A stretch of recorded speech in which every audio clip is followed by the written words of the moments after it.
Gonna make a really quick video of this knife before I started working on it. This is a Circle C case Barlow. And by that, and I'm gonna try to get that stamp in there. That stamp, it's probably inverse because my front camera is recording it the wrong orientation. That is a Circle C case because that C hoops into a circle, which means, I don't remember the definite time range, but it's between 1920 and 1940. So this is probably a 30s era case Barlow. And it's pretty sizable. For comparison, I'll show you a Schrade 4-blade Stockman. This is one of the old school yeller ones. It's actually a Schrade Walden, but you can see in comparison, this is quite a stout Barlow. I've been wanting one of these for a very long time.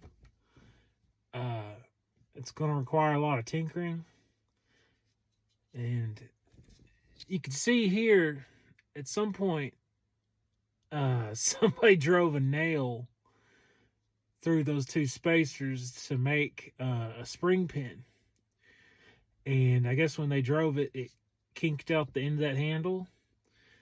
What I'm going to do is I'm going to run some tape over that spring, and within probably a millimeter overlapping that pin, and when I have that tape masked up, I'm going to put resin in that spot and sand it down and then contour it.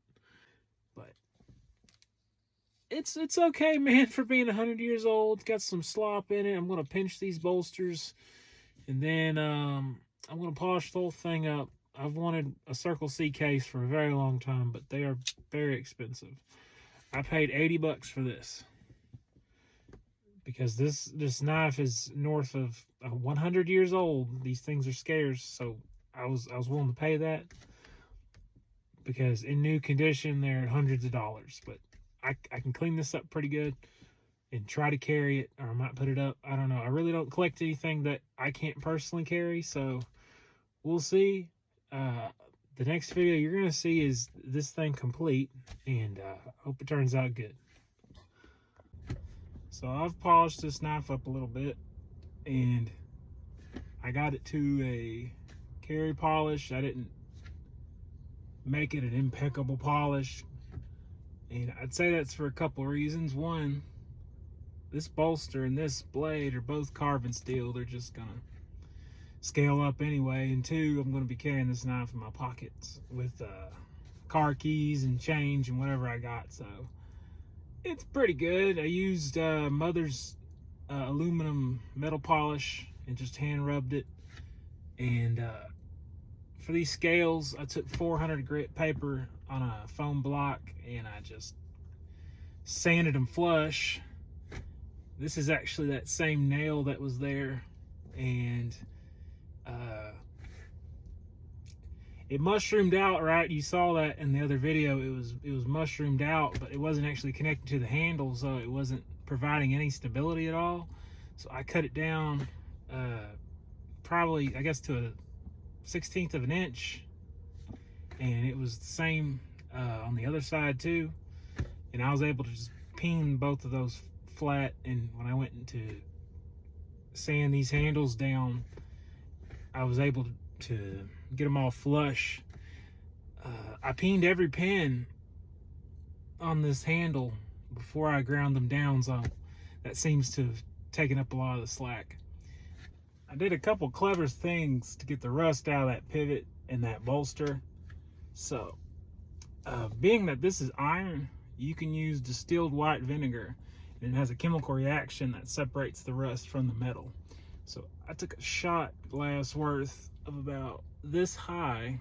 I bring that if I can get my finger correctly, I bring that vinegar up to that line and let it sit for, I guess, 12 hours. And that did well to get all the junk out of the pivot. And to polish the pin, I did two things. I did this a couple times in separate iterations. I took toothpaste and I jammed it in all these corners, and I worked that action back and forth. And toothpaste, it has a mild abrasive to it. It's the same stuff that gets all the plaque and the crap off your teeth. And that was the coarse polish I used. And for the same stuff I used for the bone, the Mother's aluminum polish, I did that as well. Flushed it out with water, re-oiled the pivot, and it's really smooth now. You can't hear no grit or anything. So I was real satisfied with that. Let's flip it over. You can see I had to get a little creative with that chunk that was missing. That's actually JB Weld. I tried 2 times with clear resin epoxy to color coat that to the handle, and I was using coffee grounds, and both times the foreign material in the mix prevented the 2 parts of the epoxy from binding together in a way that was stable. It was flaking out both times, and on the 3rd time I'm like, I don't know how many more chances I'm gonna have to fill that in, so I did JB Weld, and I blocked it flat this way, blocked it flat there, and then I chamfered the corner, and I think it's okay. I've affectionately called this knife buckshot because someone ripped a chunk out of it. Yeah, so no, it looks all right, man. And I did the same thing to this side. I hand sanded it down with gun oil and polished it with that Mother's aluminum polish. And you could probably see that stamp a lot better now. That's a Circle C. It's hard to get focus. That's a Circle C case tested XX logo, so that's 20 through 40 if I remember correctly.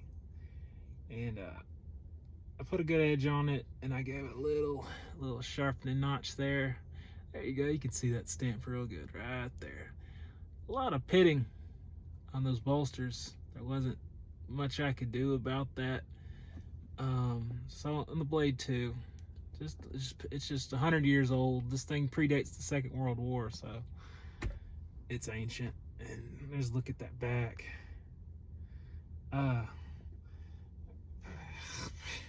It's a lot of blade, and you know, it still snaps real good. It's got a half open, and it's still got spring to it. More spring than I've had with some cheaper knives I've bought off eBay. And very thin and incredibly sharp. You probably can't tell, but I drew first blood on it last night. Is that one too? Just I was hand polishing that blade, and damn it cut me twice. But I guess that's all I have to say. I didn't want to restore this to a point I couldn't carry it, and I guess that's kind of the plight I have with a lot of this stuff is I make it so nice and it is so old. I get myself in a position where I don't want to carry it, and I feel bad about carrying it when really this stuff isn't really worth a whole lot to begin with. Sorry my hands are gross. I do work for a living, unfortunately. But yeah, thank y'all for taking the time to look at these old things with me.